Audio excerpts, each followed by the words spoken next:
Okay, let's unpack this. Imagine for a moment having this, I don't know, a secret weapon, something really subtle but incredibly potent, something that can make you seem more profound, maybe more in control, definitely more powerful just by doing less. Today, we're diving headfirst into a really fascinating concept, one that kind of challenges our natural urge, that impulse to fill every silence, explain everything. We're talking about this principle, always say less than necessary. It's powerful stuff. Our sources for this deep dive, they're a great mix. We've got historical stories, some sharp strategic advice, and some pretty stark cautionary tales, too. They really drive home the point. So our mission today is to explore why this isn't just about, being quiet. It's about a deliberate, potent strategy.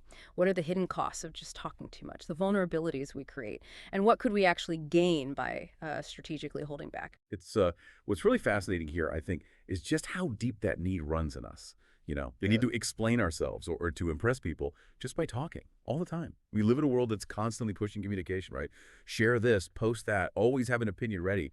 Yet this deep dive suggests that often the opposite approach, disciplined restraint, can be the path to, well, greater influence, a more commanding presence even. It makes you ask, doesn't it? In this world of constant noise, what leverage does strategic silence actually offer? How can we harness that? Uh, Right, so more core principle. The paradox of power and silence. Exactly, that's the starting point. The core idea from our sources is pretty blunt. When you are trying to impress people with words, the more you say, the more common you appear, and the less in control. And it's not just about avoiding saying something dumb, though, yeah, that's a bonus. It goes deeper. It's about how power looks. The sources suggest even saying something, well, kind of banal, can seem original or profound if you say it vaguely, if you're like Sphinx-like.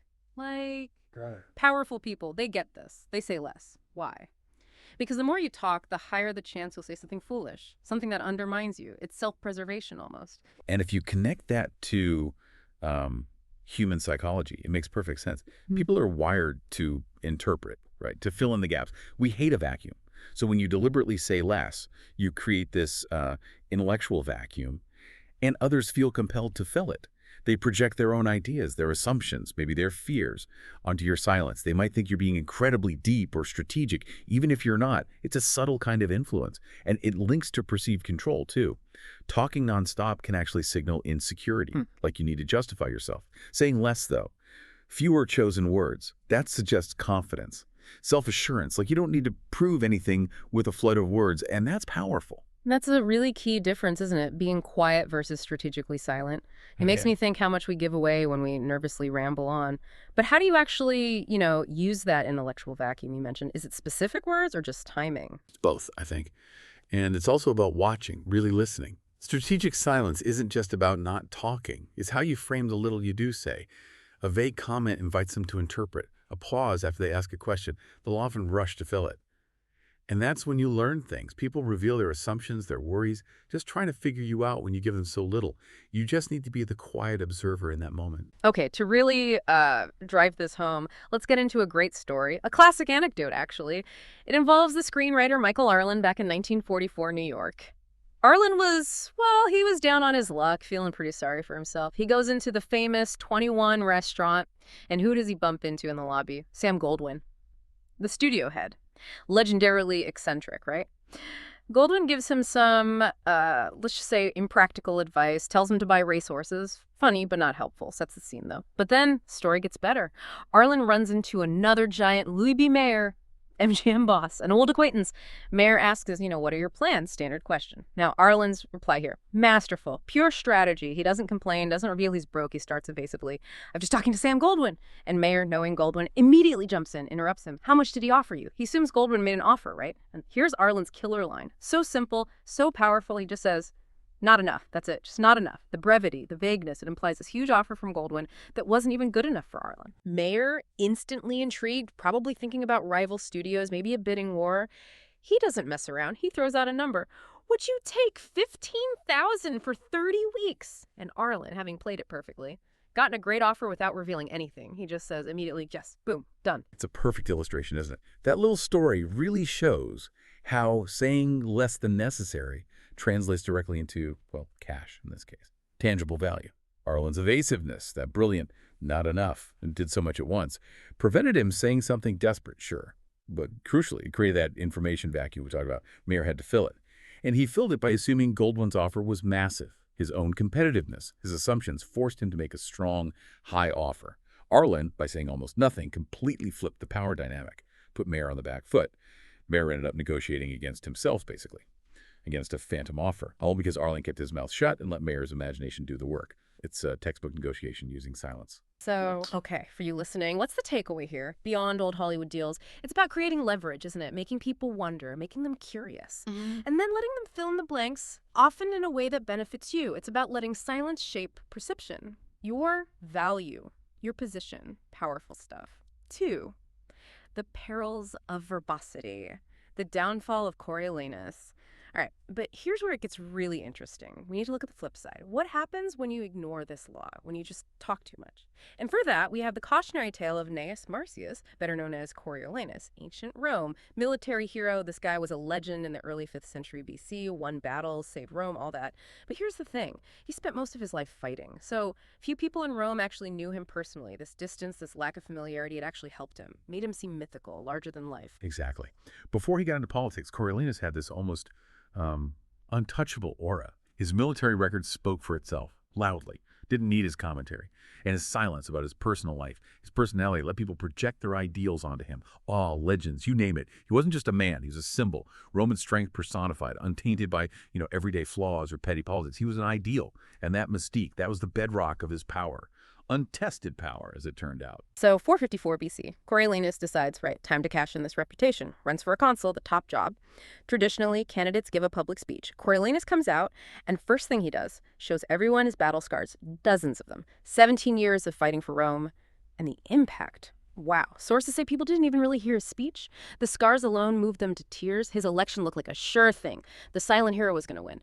But then polling day, a total shift. Coriolanus enters the forum, but not humbly. No, he's got the entire Senate with him, all the rich patricians, a massive show of force. It felt like bluster, arrogance. It immediately rubbed the common people the wrong way. They didn't like these displays of power on election day. And then he speaks again, his second speech. And it's a disaster, complete disaster. He basically talks down to the common folk, aiming his words at his rich buddies. Arrogant, insolent stuff. Bragging about battles, making inside jokes only the patricians got, attacking his opponents, talking about riches for Rome, mostly riches for the elite. He totally misread the room, or didn't care. And this time, the people listened. Really listened. They weren't just seeing the scars anymore. They were hearing the man. And they were, well, disgusted in this legendary hero. Turns out he was just a common braggart, small-minded, looked down on them, words spread like crazy. Did you hear Coriolanus? People were outraged. They felt betrayed, the legend versus the reality. Huge letdown. So they turned out in droves, not to vote for him, to vote against him, to make absolutely sure he lost. And he did. Badly. That right there, that's the critical turning point. It shows the law in reverse, doesn't it? His initial power came from what was unsaid, unseen, his mystique. The second he opened his mouth freely, all that grandeur just evaporated. Poof. He showed himself to be, well, kind of petty, insecure, arrogant. The gap between the legend and the man was just too big, too disappointing. The more Coriolanus talked, the less powerful he seemed, the less admirable. He couldn't control his words, which meant he couldn't control himself. If you can't control yourself, how can you lead? How can you command respect? His words became self-inflicted wounds, exposed a total lack of tact, of self-awareness, undermined everything before he even got started. So, politically ruined, totally humiliated, Coriolanus goes back to the battlefield. But he's bitter now, vowing revenge on the people who rejected him. Then, a few weeks later, a big grain shipment arrives in Rome. Much needed. People were facing shortages. The Senate plans to give it away for free. Popular move, right? Necessary move. But just as they're about to vote, guess who shows up? Coriolanus takes the floor, argues against the free grain, says it'll make people lazy, dependent, bad for the city, he claims. And surprisingly, some senators seem swayed, maybe by his old reputation. The vote suddenly looks shaky. But Coriolanus, he just can't stop himself. He gets carried away. He doesn't just argue against the grain, he goes on to attack democracy itself, wants to get rid of the tribunes, the people's elected reps, says the patricians, the rich guys, should just run everything. When word of the speech gets out, fury. Absolute fury. Riots break out all over Rome, direct result of his inflammatory words. The tribunes demand he appear before them, explain himself. His response, arrogant refusal, just digs the hole deeper. Yeah, he didn't just lose an election anymore. He alienated everyone, incited riots, all because he couldn't keep his mouth shut. His words weren't just opinions now. They felt like a direct threat, a threat to the people's food, their government, their basic rights. He proved, beyond doubt, he couldn't control himself, couldn't master his own tongue. And so he lost all claim to respect, let alone power. Every outburst just revealed more of a character totally unsuited for public life. Despite his military skills, his words actively dismantled his own credibility. The Senate, meanwhile, is getting scared. The riots are bad, so they finally vote for the free grain. Calms things down a bit. The tribunes are partly satisfied, but the people, they want more. They demand Coriolanus apologize, publicly, sincerely. They even offer him a way out, a chance, repent, promise to keep his opinions to himself, and he can go back to the army, where they still, kinda, valued his skills, a chance for redemption. Just say less. So Coriolanus makes one last appearance. Before the people. They're silent, waiting, maybe hoping for humility, an apology. He starts, okay, slow, soft, seems promising, but then, nope, he reverts, gets more and more blunt, starts hurling insults again, same arrogant, same contemptuous look he just couldn't resist. The need to show his contempt, prove he was smarter, just took over. Any strategy went out the window. The more he talked, the angrier people got. Hope turned to rage. They finally just shout him down, silence him. The tribunes were furious. They condemn him to death, throw him off the Tarpeian Rock. The patricians managed to step in, get it changed to lifelong banishment. But the people's reaction when he finally leaves Rome, it's his everything. Sources say Rome celebrated like they defeated a foreign enemy. Huge celebrations.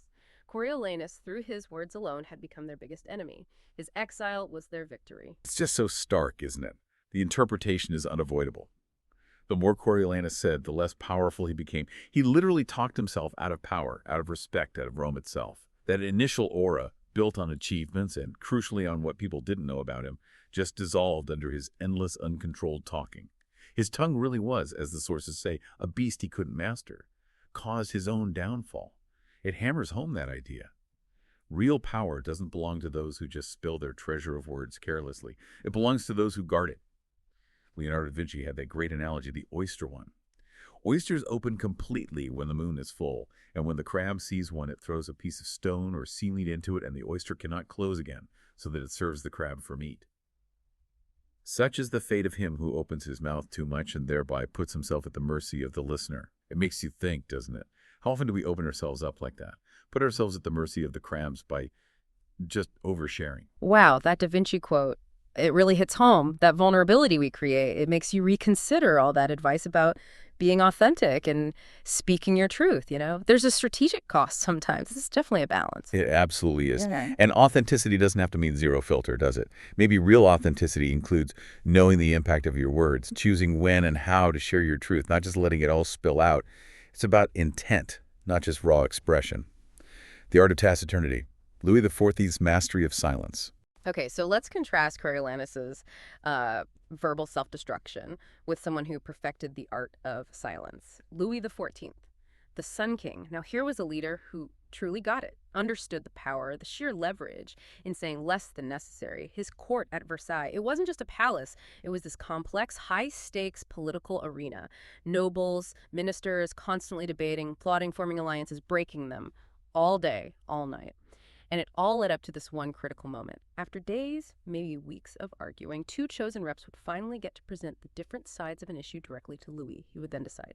And the preparation for that presentation, it was insane. Intense anxiety. Everyone involved obsessed over every single detail, how to phrase things, what words would please Louis, what might annoy him, best time of day, which room in the palace, even what facial expressions to wear. They thought he noticed everything. And that sheer effort, that incredible level of anxiety, just to talk to the king.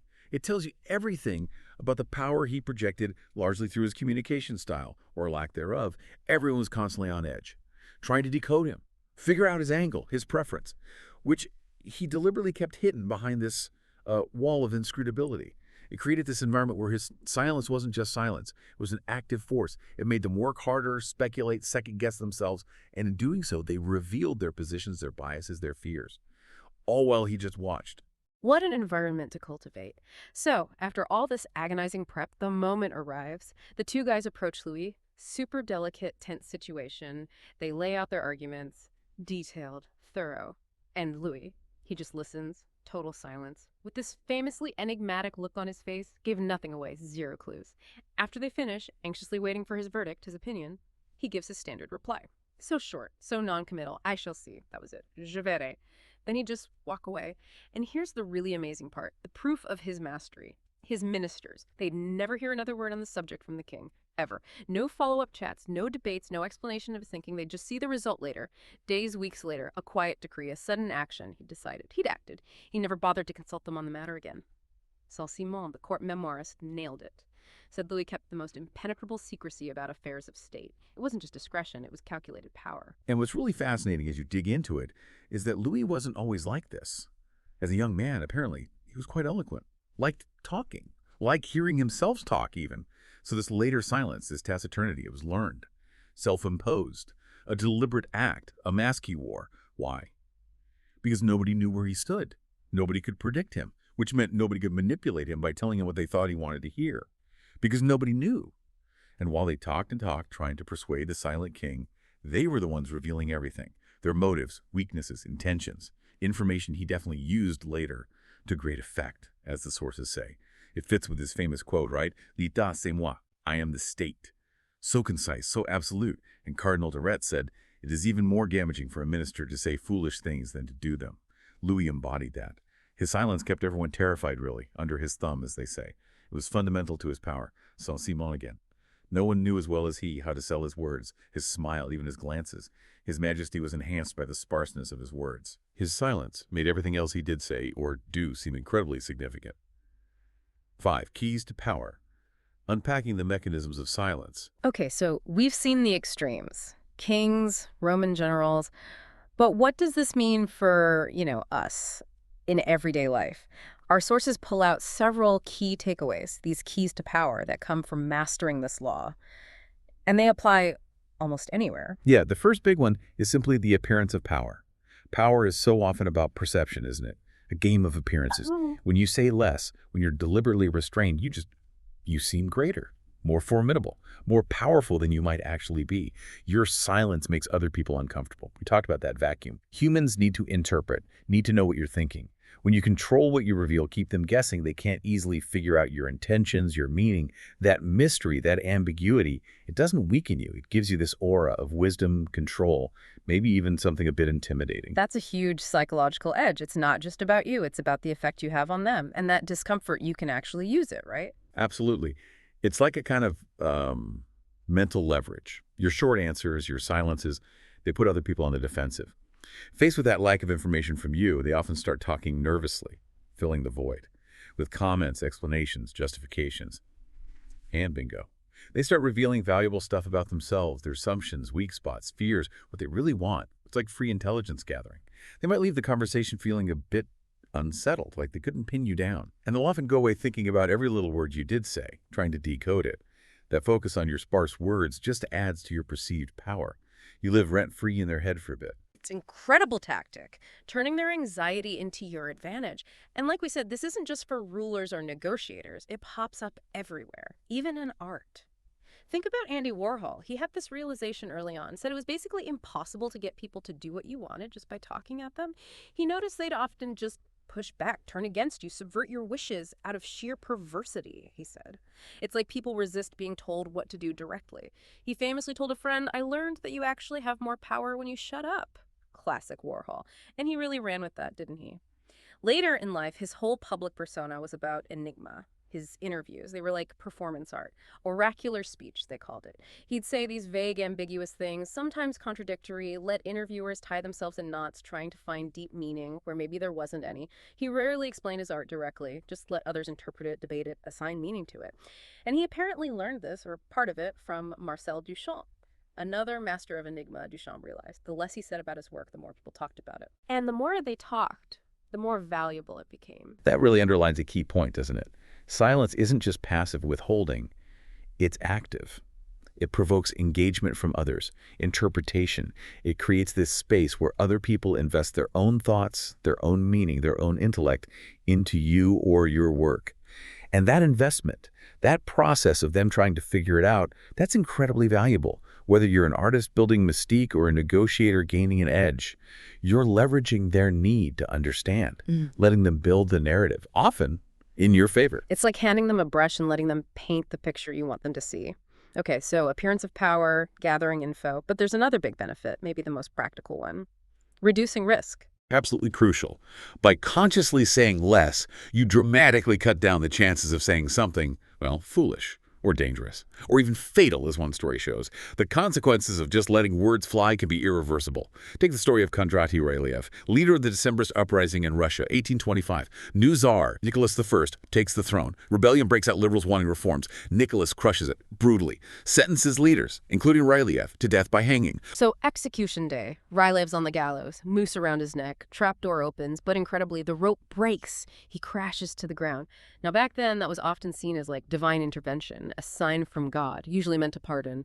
Ryleyev gets up, probably shocked, maybe relieved, thinking he's saved, and he shouts out to the crowd, this sarcastic, defiant crack. You see, in Russia, they don't know how to do anything properly, not even how to make rope. Oh, dear. A messenger sees this, rushes back to the Winter Palace, tells the Tsar about the failed hanging. Nicholas I, annoyed but maybe thinking it is fate, starts signing the pardon. Standard procedure. But then, he asks the messenger, just casually, did Ryleyev say anything after this miracle? The messenger, just doing his job, reports the exact words. Sire, he said that in Russia they don't even know how to make rope. Nicholas' first reaction. Instant. Cold. In that case, he says, tearing up the pardon, let us prove the contrary. Ooh. Next day, Ryleyev was hanged again.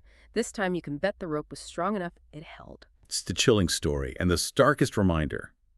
Once the words are out, you cannot take them back. That momentary satisfaction from his sarcastic comment cost him his life. Utterly irreversible, just hammers home the danger of uncontrolled words. And especially sarcasm, right? So easily misread, or in this case, weaponized. The power of words, especially enigmatic ones, has always been recognized. The oracle at Delphi, just a few cryptic words, held power over life and death. Nobody disobeyed the oracle. Han Feipsu, the Chinese philosopher, advised rulers, never start moving your own lips before the subordinates do. The longer I keep quiet, the sooner others move their lips. I can thereby understand their real intentions.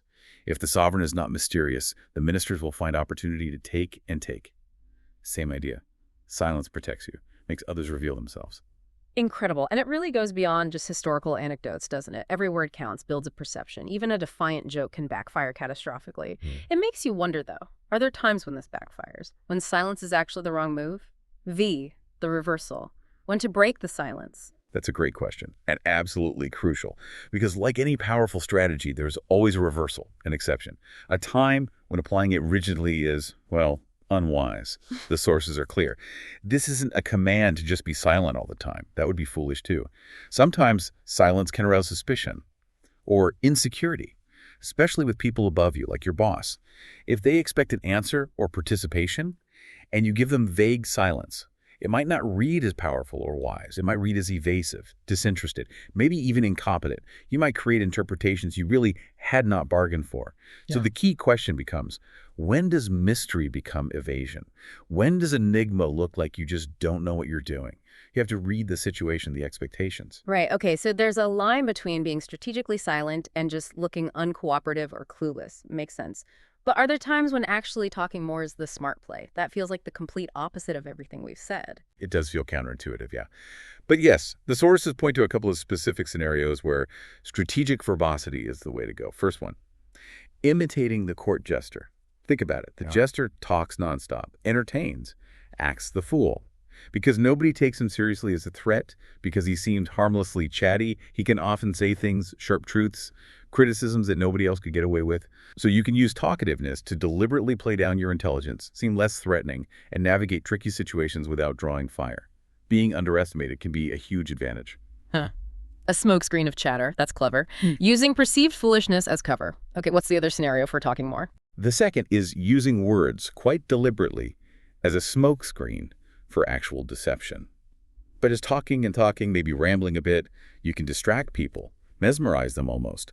The more you talk, the sources suggest, often the less suspicious people become. Why? Because the stereotype is that verbose people aren't sly. They're seen as open, maybe a bit simple, helpless even, unsophisticated. So it's the total reverse of the silent power play. By talking more, seeming weaker, less intelligent than your target, you can actually pull off deception more easily. Their guard is down because you just seem like a harmless chatterbox. Okay, so connecting this all together, it's not about a simple rule like never talk or always be quiet. It's way more nuanced, right? It's about adaptation. Exactly. This whole deep dive isn't pushing some rigid rule. That would be just as unstrategic as Coriolanus blabbing his mouse off. It's really about cultivating this deep awareness, knowing when to speak, how much to speak, and crucially, when to hold back. It's about strategic control, adapting your communication based on the situation, your goals, who you're talking to. And that highlights the real point of these deep dives, doesn't it? It's not just about learning rules, it's about understanding how to apply them thoughtfully, flexibly, in the real world. Mastery isn't blind obedience, it's conscious, adaptable execution. Outro 3. So as we wrap up this deep dive, just remember that incredible, often hidden power in the unspoken. From Michael Arlen's clever 3 words landing him a job, to Louis XIV's terrifying control through silence, and poor Rylev's fatal, sarcastic crack. The lesson seems pretty clear. Your words, they're like treasure, valuable, potent, and how you manage that treasure, how carefully you spend it, dictates so much of your perceived power, your influence, your success. Which leaves an important question for you listening now to think about. As you go about your day, your interactions, where could you choose a moment more of silence? What information might you gain? What subtle power might you accrue? What risks might you avoid? Just by making that strategic choice, say less than necessary. Think about how often we speak out of habit, maybe discomfort, or feeling like we have to fill the silence instead of speaking with real strategic intent. True mastery, I think, isn't in rigid silence, but in that conscious choice. The decision to speak, or sometimes even more powerfully, the decision to hold back. Keep diving deep, keep questioning everything, and maybe keep a little more to yourself sometimes. We'll catch you on the next deep dive.